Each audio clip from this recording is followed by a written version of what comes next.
When it comes to choosing what dog breed is perfect for you, one of the main things that you have to look at and understand thoroughly is the temperament of the dog. And it's no secret that I absolutely adore the Cane Corso. So in today's video, we're going to do a deep dive into the temperament of the beautiful Cane Corso. The Cane Corso can most succinctly be described in terms of its temperament as a driven and willful family guardian whose affection for its trusted humans is the only thing stronger than its fierce protectiveness and working intelligence. Breaking it down into categories, I would like to address the Corso's temperaments in three main circumstances: with its family, with its work, and with strangers. So first, the Cane Corso with its family. Corsos are notorious for their intense devotion to their family members. Indeed, one could be forgiven for forgetting that they are world-class protectors with a history of high-intensity working roles when spending time with them in the home. Typically low energy when indoors, they can be expected to operate with calm gentleness and be docile, most contented to settle at their owner's feet, with patrolling behaviours being rare. Indeed, the Corso, like most close quarters guardians, is not the type of dog who will typically take itself off into a quiet room to sleep or play.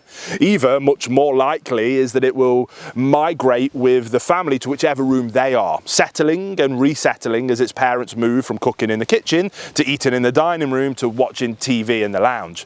Many prefer to snuggle close if they are permitted to do so, whilst others demonstrate their commitment by lying or sitting with their back to their people, showing both trust of their owners and readiness to engage with intruders. They can be playful, particularly if engaged in play at an early age, as they mature quite slowly, and many an older Corso can be found attached to the soft toy it was given as a puppy. Famously emotionally intelligent, they bond closely with each family member, tailing their behaviour to the personality and transient mood of each. Now, next up we have the Corso when it's at work. A Corso's work, given its history, is incredibly diverse. It's a versatile dog, but in a family setting, the Corso's working temperament is evident in three scenarios, and that's guarding, training and exercise. When guarding its most natural state, the Corso is exceptionally focused. While somewhat faster to engage than its English counterpart, for example, this Italian Mastiff is still measured and thoughtful in its approach to guardianship, carrying itself with poise, delivering a low growl and a penetrating gaze to any potential source of threat. Expect its muscular frame to be between the threat and its owner or property, perhaps using its back paws and rump to keep moving record of its precious charge as it gradually escalates to a loud and rolling bark. Fortunately, given its off-the-charts bite force estimates, the well-socialised Corso will rarely engage using its teeth, as its focused stare is usually enough.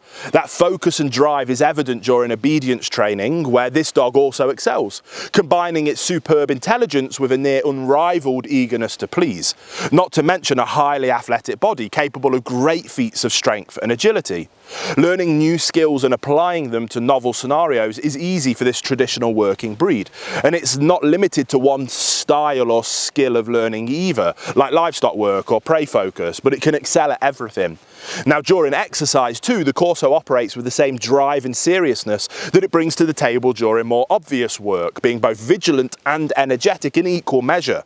Indeed, it is only during play that the gravity of expression and posture is relaxed and the inner puppy is unleashed. Finally, let's consider the temperament of the Corso around strangers. Whilst no more dog aggressive than any other breed, careful introductions and management are necessary when a Corso meets a strange dog. They are naturally quite dominant and even in play do not suffer fools.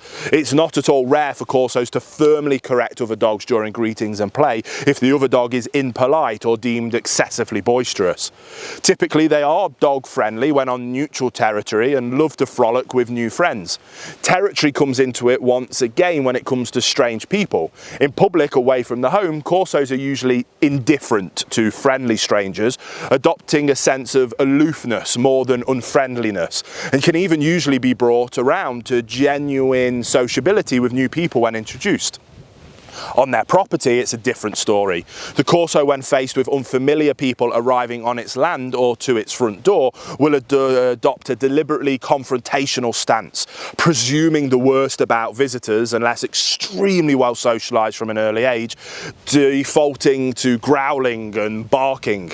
However, given their natural deference to and absolute trust of their owners, a stranger only needs to be introduced and marked as not a threat for the Corso to soften and then welcome them into its home, meaning that an in-tune and careful owner is a must for any Corso who expects visitors to the home. So I hope you enjoyed this video all about the glorious Cane Corso. If you did, subscribe to the channel. We make videos like this every single week to help you learn everything you could ever possibly dream of knowing about the beautiful Cane Corso.